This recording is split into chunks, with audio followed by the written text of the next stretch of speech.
자, 사랑이 하나님이신데 네. 왜 이제 악한 사람들 그리고 그러니까 사람을 왜 계속 심판을 하시는가? 네. 그냥 사랑해 주시면 안 되나? 네. 이거잖아요. 네. 죄가 우리 안에 있다는 건 죄가 내 안에 묻었다는 정도가 아니라 내가 죄라는 얘기예요. 그럼 구체적으로 우리의 태도가 어떠한지를 좀 얘기를 한번 해보고 싶어요. 2000년 전에 예수님이 죽은 게 나랑 뭔 상관이야? 기독교인이 1000만 명이나 되잖아요. 음. 알고 보니까 이게 교회를 다니는 사람이라는. 나는 너가 불교인 줄 알았는데. 우리가 당당하지 못하는 이유가 뭘까요? 죄 때문에 죽을 수밖에 없는 자를 향하여서 오히려 유일하신 길을 열어놓으신 것이다.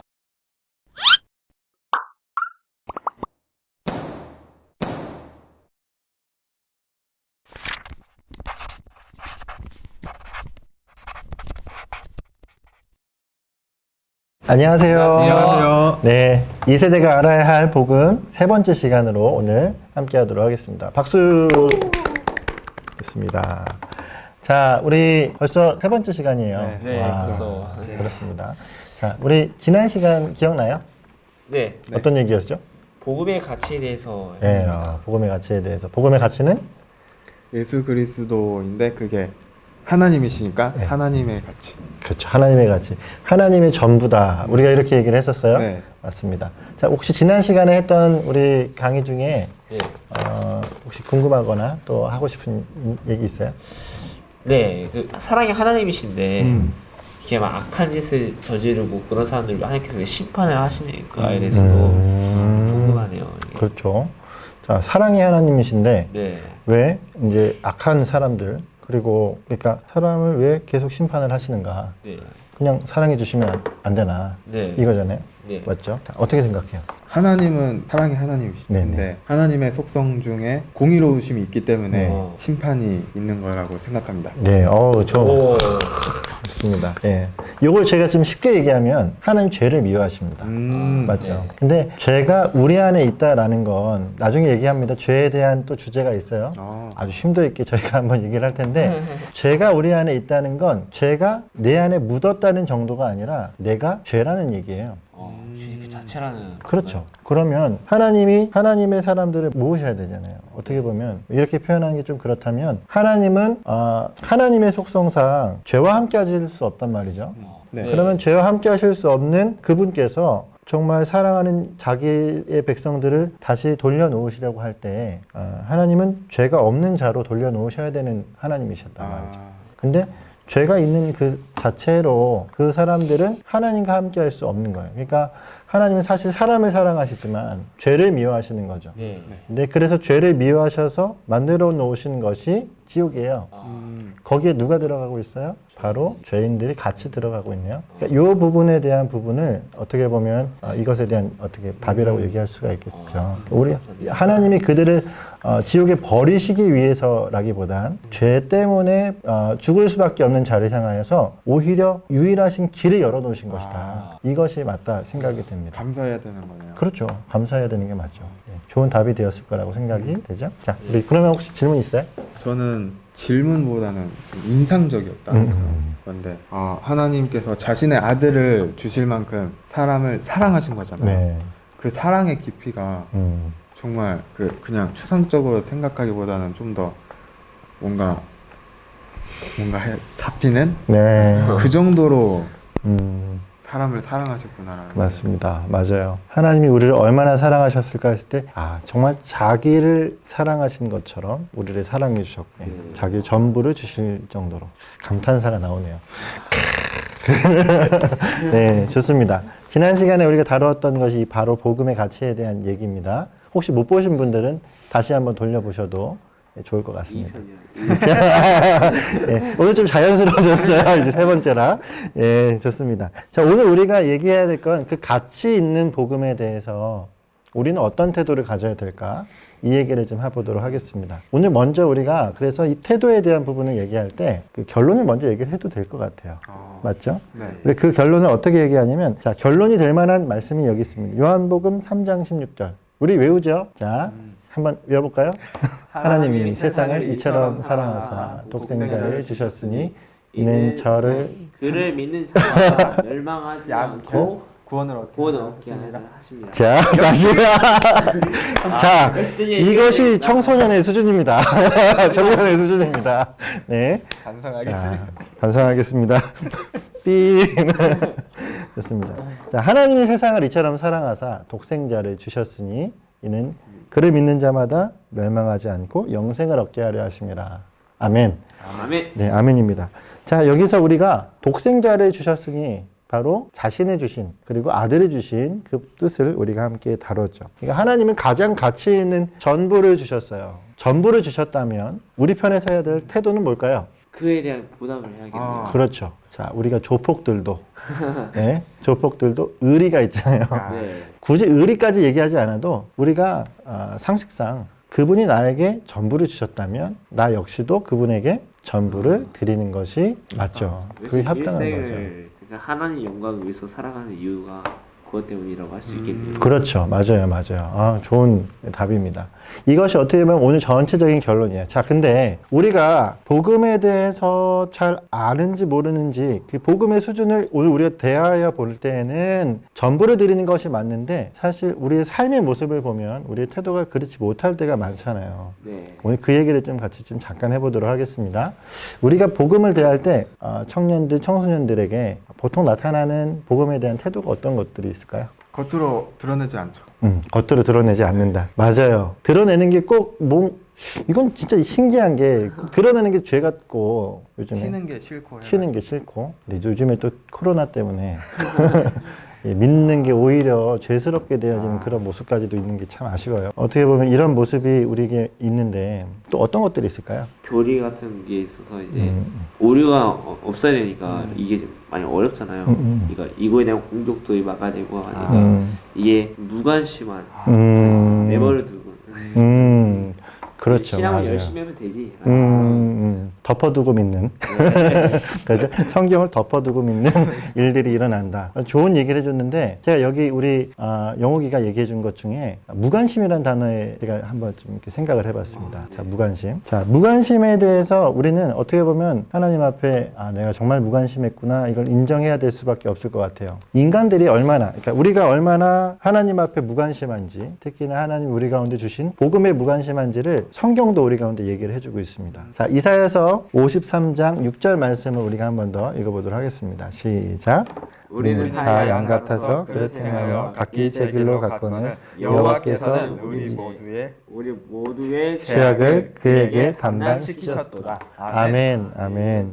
자, 오늘 여기서 말씀에 참 우리의 모든 죄악을 담당시키셨다는 말이 너무 은혜로운데 우리 편에서의 태도가 어떠한지도 나오죠. 다 양 같아서 그릇 행하여 각기 제 길로 갔거늘. 이게 우리의 어떻게 보면 실상이죠. 네. 사람의 모습. 그리고 요한복음 1장 11절 12절 요건 제가 한번 읽어볼게요. 그가 세상에 계셨으며 세상은 그로 말미암아 지은 바 되었으되 세상이 그를 알지 못하였고 자기 땅에 오매 자기 백성이 영접하지 아니하였으나 이렇게 얘기하고 있어요. 오늘 말씀을 보니까 세상이 그를 알지 못하였다. 그리고 자기 백성이 영접하지 아니하였다. 그러니까 예수님에 대한 우리의 태도가 어떠했는지가 말씀에서도 나와 있는 것 같아요. 왜 이렇게 우리가 반응하는 걸까요? 싫어해서?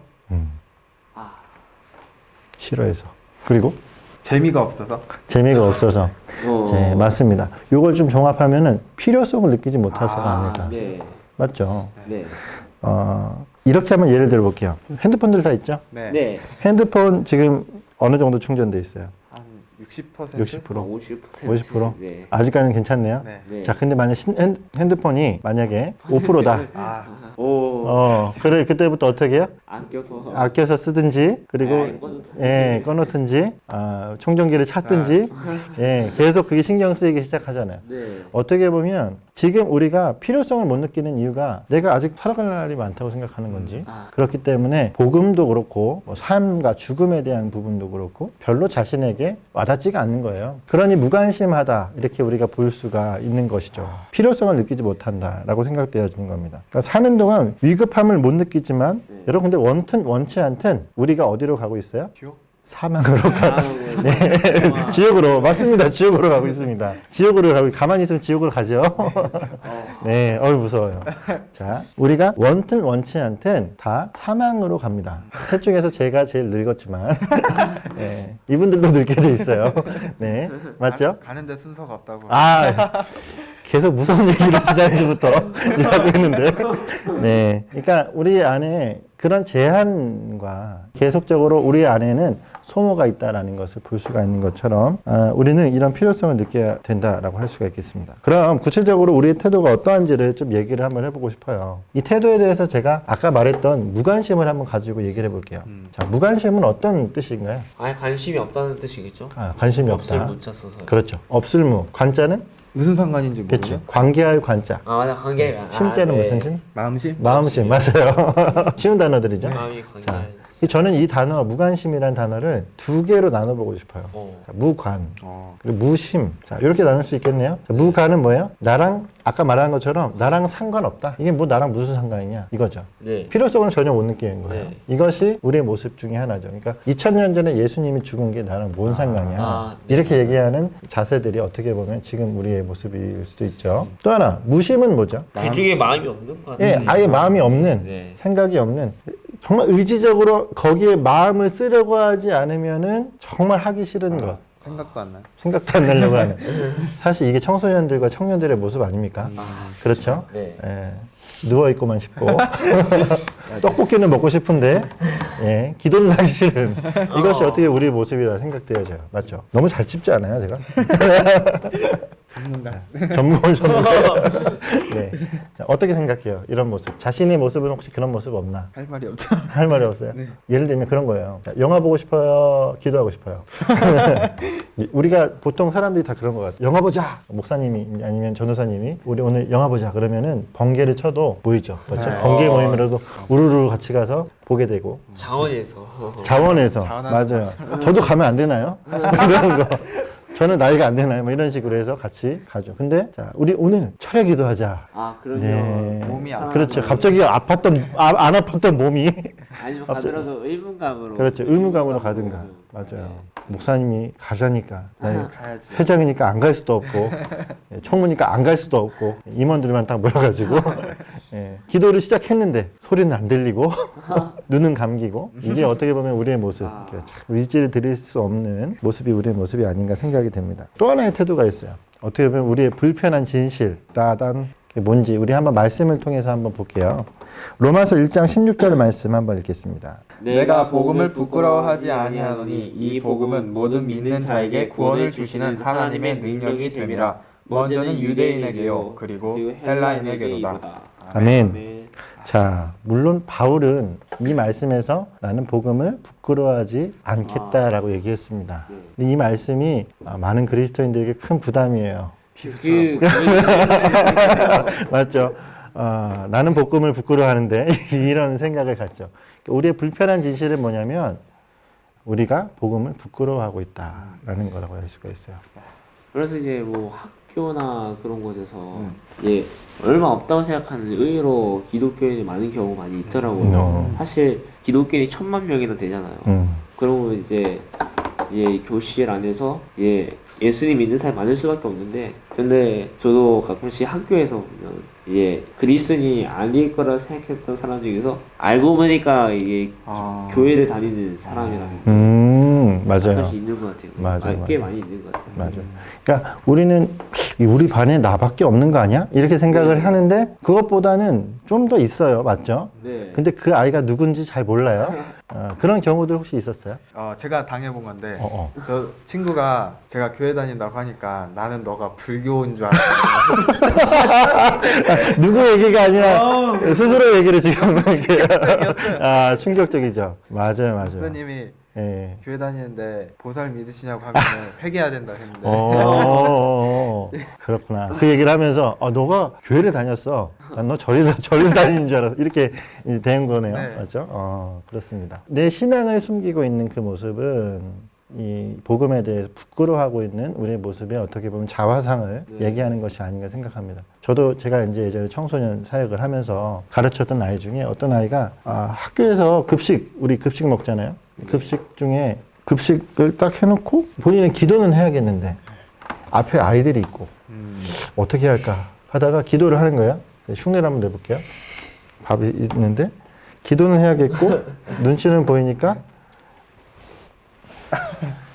이게 기도예요.